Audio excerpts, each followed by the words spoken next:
we give you the facts. It's not what you think. Popeye Newsling, Young King, 1 yard, bless. Good morning, Popeye. Grandma watch Popeyes every morning and every night. What am I think? What am I think? You're listening to Popeye News Links. This is the Admiral Tibet who I represent, and remember, the time is so serious, cantankerous and dangerous.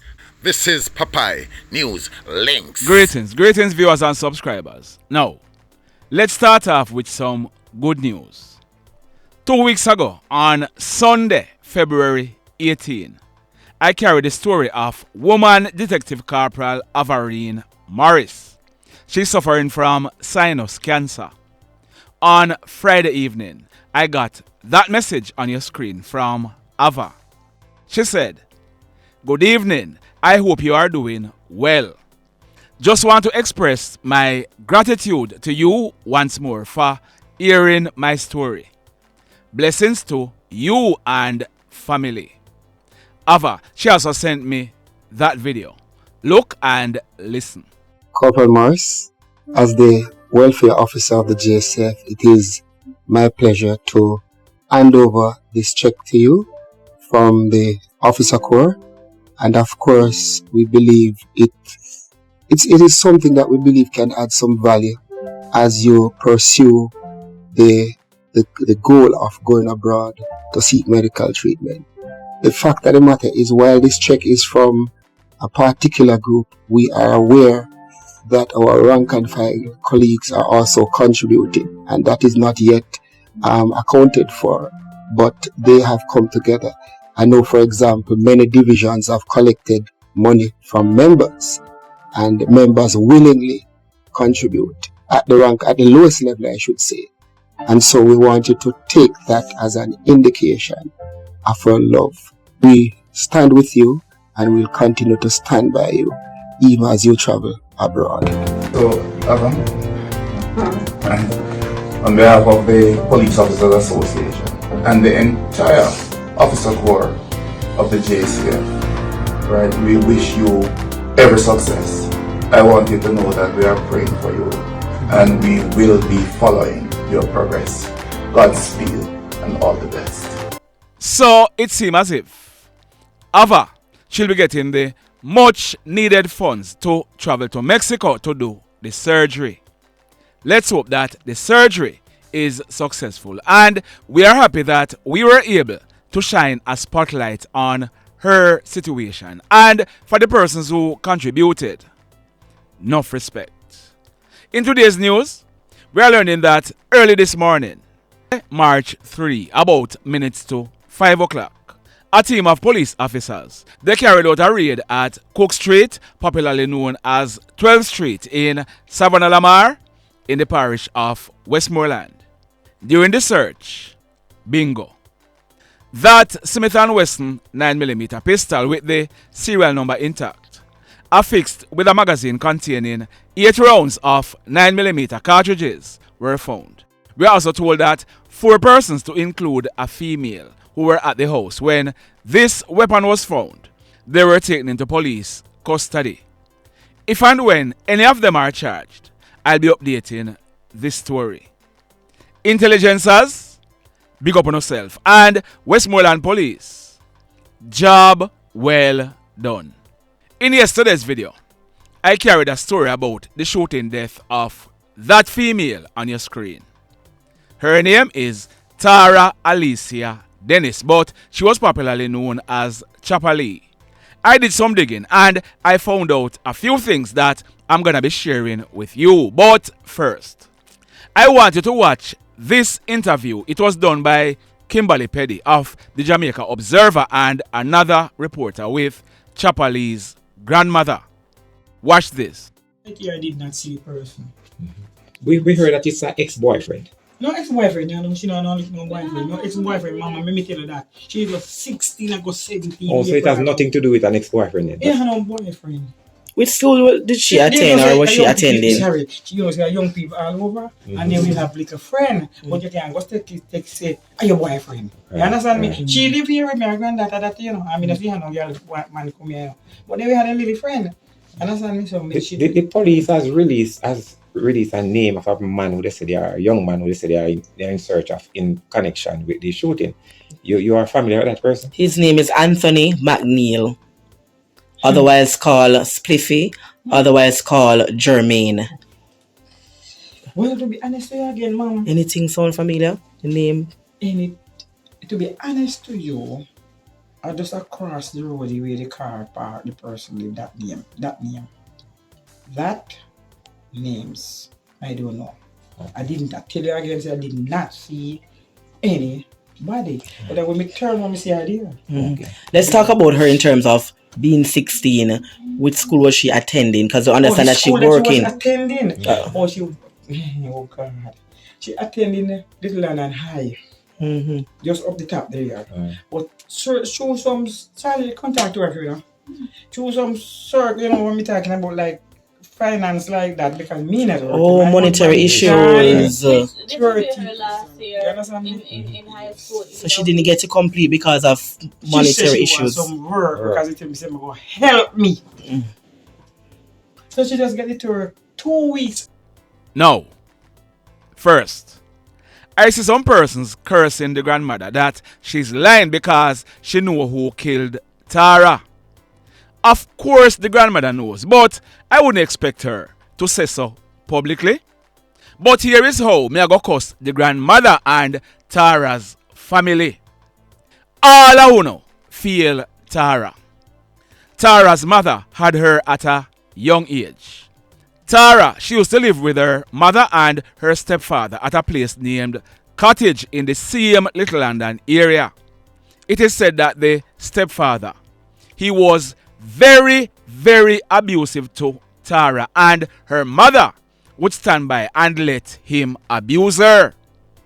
As a result, Tara, she went to live with her grandmother and her aunt. It was the aunt who took responsibility for Tara. That's the mother's side of family, and we are told that them treat Tara like a dog. We are also told that on one occasion, they called in the police and Tara, she was sent away to cops. No, I know. Some people who know better, you know. Them are going to say, Papa, I know cops it name. Only boys go to cops. But when I say cops, everybody will understand. So, Tara, she was sent away, I think it's to the Granville place of safety. But, me could just say cops. You understand what I'm saying? Anyway, like I was saying, Tara, she was sent away. After a while, she came back. We are told that sojourn at that place of safety, it took a serious toll on Tara. And I know that some persons are going to be asking about her father. I am told that Tara's father, he's from a place named Broughton in the same Little London area, and he's a hoodlum who has been in and out of jail and in and out of prison. As a matter of fact, we are told that he's in jail right now. Tara's grandmother and other family members, they knew that Tara, she was involved with many different men. It is said that Tara, she did this out of wants and needs. Tara, she was a student at the Little London High School, and based on her performance in school, she was not recommended by the school to sit any external exams, and her family, either them couldn't pay or them refused to pay for her to sit any exam. As a result, Tara, she stopped attending school in January and she started working. Yesterday, I had said that she was working in a bar, but no, she was not working in a bar. She was working in an ice cream parlor on the beach road in Negril. She was working there as a waitress. And you see, yeah man, yesterday I had said waiter. And no dunce be dunce. I am only human. I had also asked for a photo of the killer. There he is on your screen. His name is Anthony McNeil, but he's popularly known as Jermaine or Spliffy. Spliffy, you are wanted by the police. And let me address something. You see, Uno wicked people at Grantsbush at Top Road in Little London. Why no try? Now go work. Some of you are texting and telling me like you told the police that it was Darren. Hey, you know wicked, you know? You are telling me and telling the police that it was Darren who shot Tara and Spliffy shot Darren. You are wicked. Why would Darren walk with Tara alone from down a Little London Square, then go shoot her in front of all of uno? Why? It was Spliffy who did the shooting. If I know him do it, tell him to go give up himself to the police. And I want you to listen to this conversation from a guy who claimed that he and Tara are cousins. Listen to this. Oh. Yeah. Good morning. Morning. Yesterday, something that we post with the 16-year-old girl. Mm-hmm. Get the facts right before you start talking. That need to come down. And if you don't come down, what will happen? Nothing will happen. Just do your research before you start talking. Okay, so what you know the truth of what happened? You can't question me. Do your research. You want to vlog into do your research. Okay. Yes, I can't question you, so why you call me? If I can't question you. Because I'm a cousin. Who are your cousin? You could girl, I'm a cousin. And you know what happened? I don't know nothing what happened. Then if you don't know, how you know so I get my facts wrong? Because the facts we have wrong. No, but you say you don't. You say you don't know what happened. So how comes you know so I get my facts wrong? Stop your foolish chat. Then how you know say I'm foolish when you don't know what happened? You say you don't know what happened.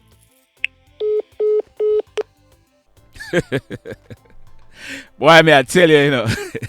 May I tell you. Now, in this next story, another 16-year-old girl is dead.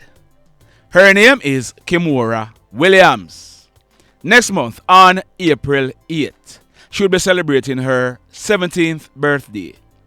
Kimora, she was a student at the Montego Bay High School, and she was living at Dolphin Street in the Bourke Village area of St. James. We are told that Kimora, she lived with her mother and her father. It is said that yesterday morning, Saturday, March 2, about 9:30, Kimora, she left home and she went on the road. She returned home shortly after and she was home alone. We are told that Kimora's father was on the road. He tried calling her, but her phone rang without an answer. As a result, the father returned home about 12:30 in the afternoon. When he reached home, he saw his daughter with a microphone card tied to her neck and tied to the top section of a grill of the front bedroom. We are told that the father, he hurriedly cut the card and took down his daughter and took the card from around her neck, but it was too late. As a result, the police were called in. We are told that when the police arrived, the lifeless body of Kimora was seen lying on her back on the bedroom floor with card marks around her neck. We are also told that a chair was seen by the window. From all indication, that was the chair that Kimora stood on to take her own 3 points. Also, we are learning that a bottle of bleach was found on the bathroom sink and a cup containing bleach was seen in Kimora's bedroom. Fluid was also seen on the floor beside the said cup. It was concluded that Kimora, she drank some of it, then vomited. So, from all indication, Kimora, she tried drinking that, but it did not work, so she went the other route.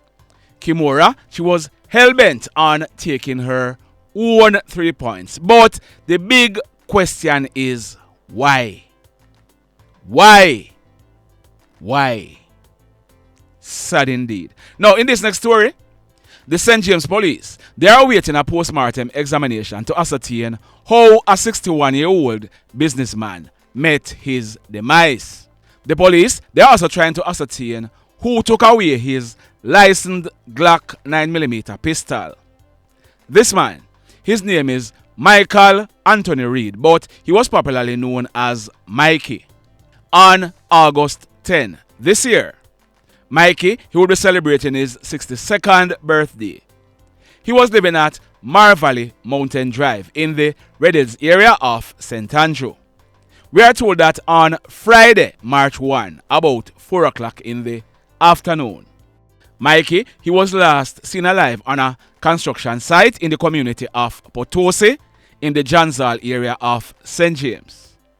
Early yesterday morning, Saturday, March 2, about 7:30, we are told that residents, they saw the naked and lifeless body of Mikey on the same construction site. Mikey, he was found sitting on the ground beside his blue Mitsubishi pickup with his back leaning against the driver's side entrance of the said truck. The door was open. We are also told that several medications were seen on the back seat of the truck. Mikey's clothes were seen on the front passenger seat. As a result, the police were called. We are told that no marks of violence was seen on Mikey's body, and it is being suspected that Mikey, he might have died in a moment of pleasure. Are you following me? It is also suspected that Mikey's license gun may have been stolen by someone who found him. Like I said, a post-mortem examination will be done to ascertain Mikey's cause of death. Sad indeed. Now, in this next story, I want you to look at the person on your screen and listen to this voice note. Listen this. Blessed morning, Papa, to the other family. Blessed Sunday morning. Always, I watch a program night and day. And I've been searching from Saturday right through this morning. An incident at my Commodore in Linseed. I lane by the basic school. A man was gone down at his shop about 9:45 Friday night. Named Gary, them call him Bigga. And having a search. Nothing knew at all about him. Nothing at all. He was killed in his shop 9:45 p.m. Friday night. And I'm surprised that I don't hear it on the news. All me searching. From this man me search. Nothing about him. It don't sound good. It don't sound good. Good youth in the district, I run a shop. Years I run a shop. I support the area. It don't sound good. Trust me.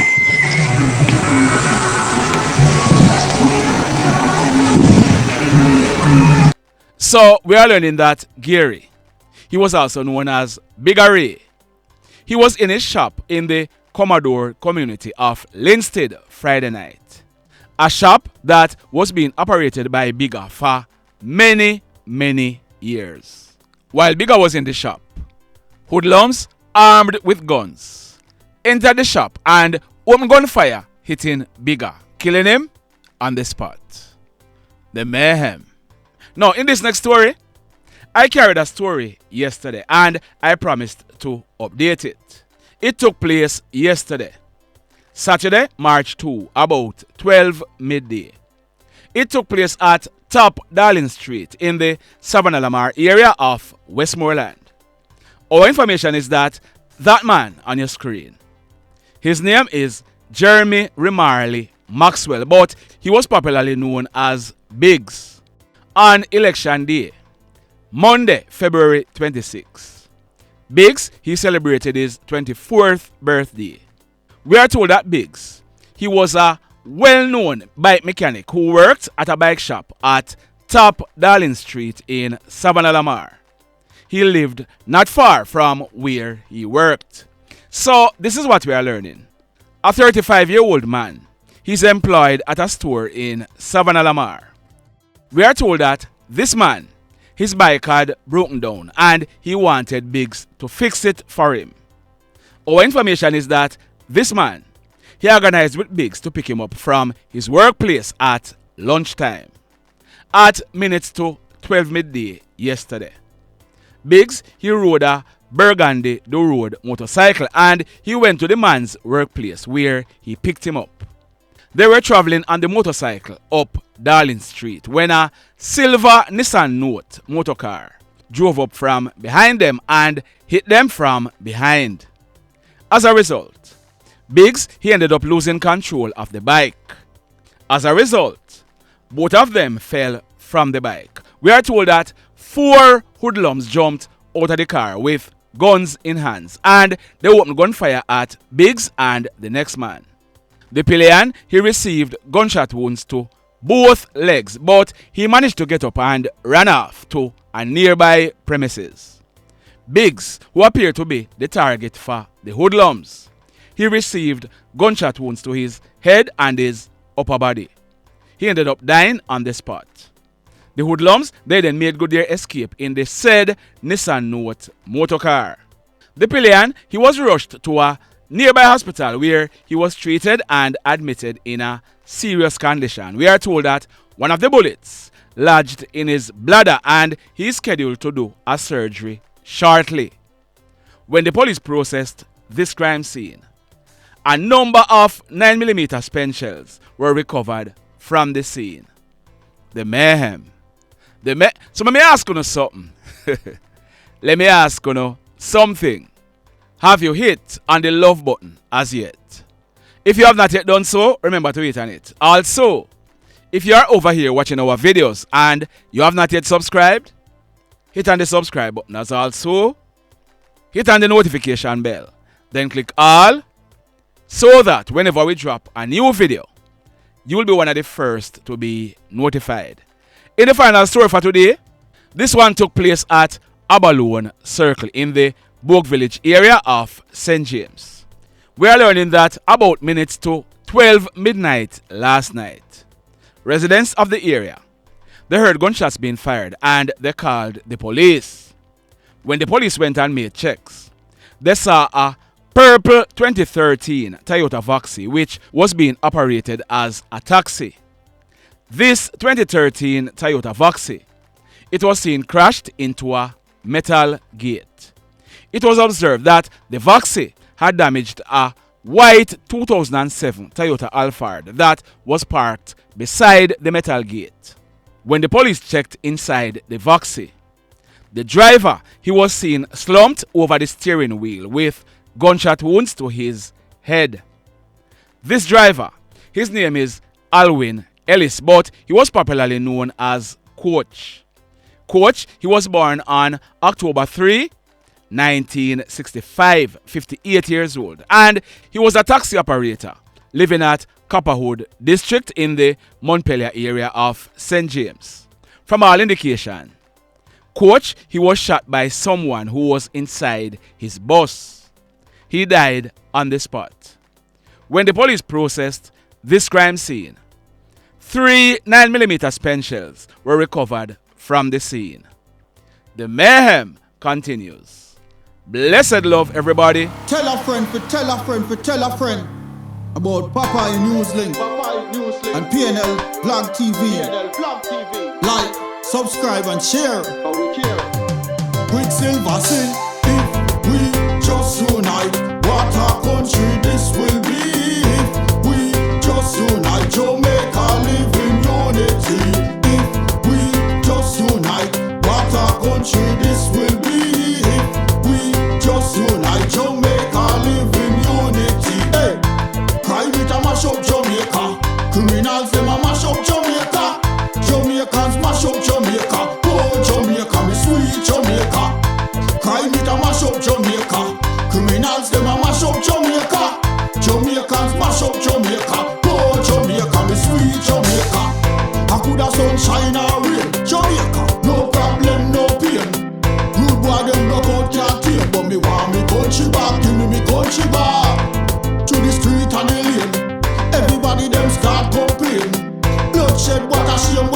but me want me country back. Give me country back. Crime it a mash up Jamaica. Criminals them a mash up Jamaica. Jamaicans mash up Jamaica. Oh Jamaica, me sweet Jamaica. Crime it a mash up Jamaica. Criminals them a mash up Jamaica. Jamaicans mash up Jamaica. Oh Jamaica, me sweet Jamaica. Jamaica, Jamaica, the land of the sun. Jamaica become now the land of